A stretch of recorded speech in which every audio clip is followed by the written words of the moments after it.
100%. All right, then. Oh, it's a fine place for us to leave it, but let's move straight to our final conversation.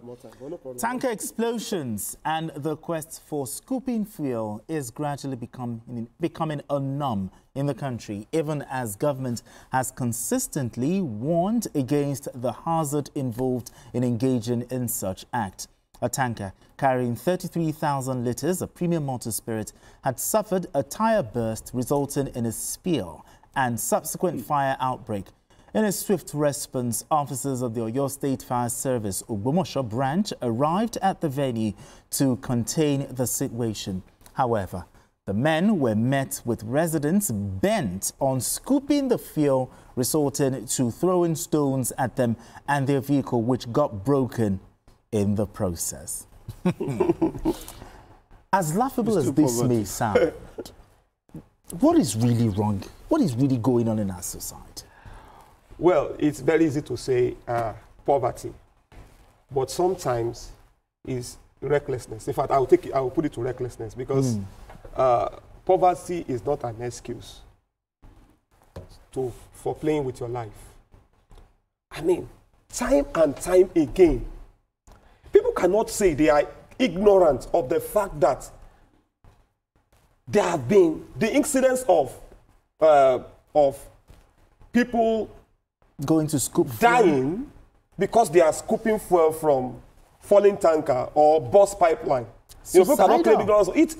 It happened in Niger just recently. So people can't say, it's like, for me, it's like someone saying, because I am poor, I have to steal. You know, people can say, because I am poor, I have to go into prostitution. What about people who are poor that are not prostitutes? What about people that are poor that have not taken to crime? So you cannot say poverty is the reason you commit such an act. I think that we should start making example out of people who scoop fuel. You know, those ones that chased firefighters and they had to go and take, you know, refuge in a police station. Maybe we need to make an example of 2 or 3 of them. But you forget some of the issues that caused these tankers to spill their content. Bad roads. How professional are the drivers? Why are we? Some have even argued that we should not even. You know the question you asked me. Someone said that the tanker should not even ply the roads during the day. You know the question you asked me. You asked me whether it's pop. You see, you are bringing another thing. That's yeah, that's a fact. Those are issues, but they are never an excuse. Because look, even if you take the best precautions. I mean, why should tankers even spill their content in the first place? Sometimes some of these things cannot be helped. You have talked about bad roads, you understand? You talk about bad roads now. Now, the tanker drivers are not responsible for rehabilitating the roads. You understand? So you can be the most careful driver, even people driver, you can be the most careful driver and you can still have accidents. Okay, I am not saying that it is wrong for government to do its duty by repairing the roads. I'm not saying that tanker drivers should be drunk or should be reckless. I'm not saying that the companies, you know, the companies that own these tankers should not do their own due diligence. But accidents happen, even when you have done all you can. Now, I'm talking about people who see, you know, oil spilling from a falling tanker or even from a burst pipeline, and then they go to scoop, and again, you have an explosion, people dying. Now, no, you know what I'm saying is, look, there was a particular year that I was reporting for one of the newspapers. And I think it was after Christmas. And so there was a burst pipeline somewhere. Look, Benga, I saw roasted pieces of human flesh, like suya, being packed in trucks. I went to see some of them in the hospitals. That picture has not left me. Now, the president, we need some sort of reorientation. Now, the president, you know, has charged the National Orientation Agency to enlighten Nigerians about the danger and risk of scooping fuel. Now, the NOA, do you think they have the capacity to, you know, to cause that attitudinal change in Nigerians? And what strategy, if you're to suggest, you know, cause be better for possible change? So, like, capacity is not in the number. Capacity is in the strategy. And one big strategy they can start with, Nigeria or Africa as it is a very strong religious nation. Okay. So the mosques, the churches, have the strong meetings with them. Let them know that there is no justification whatsoever that you want to go and scoop 30 liters of fuel for whatever reasons, maybe 30,000 naira, and you put your life at risk.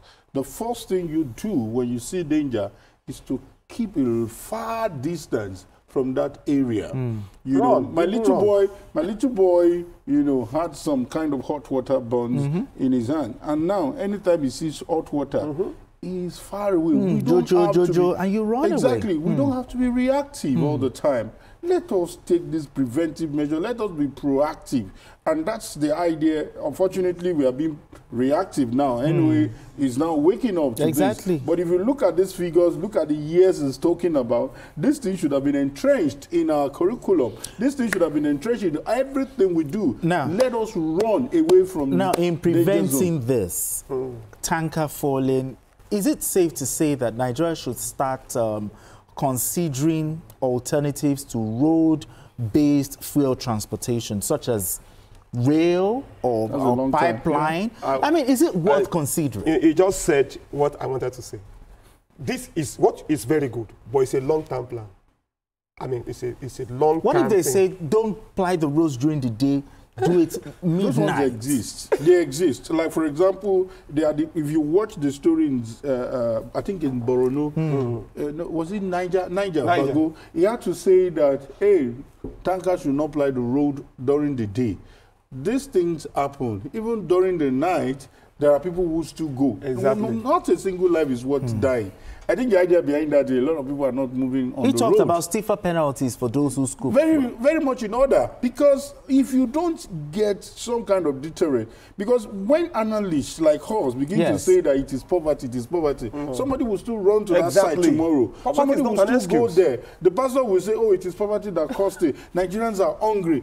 We will continue to waste lives. But do people actually need to be enlightened for them not to commit suicide? Do they need enlightenment to say that don't commit suicide? The idea is, you don't see greed here. It is being that I will be in trouble. That's the mindset. You don't see greed here. Is there an element of greed here? The truth of the matter is this.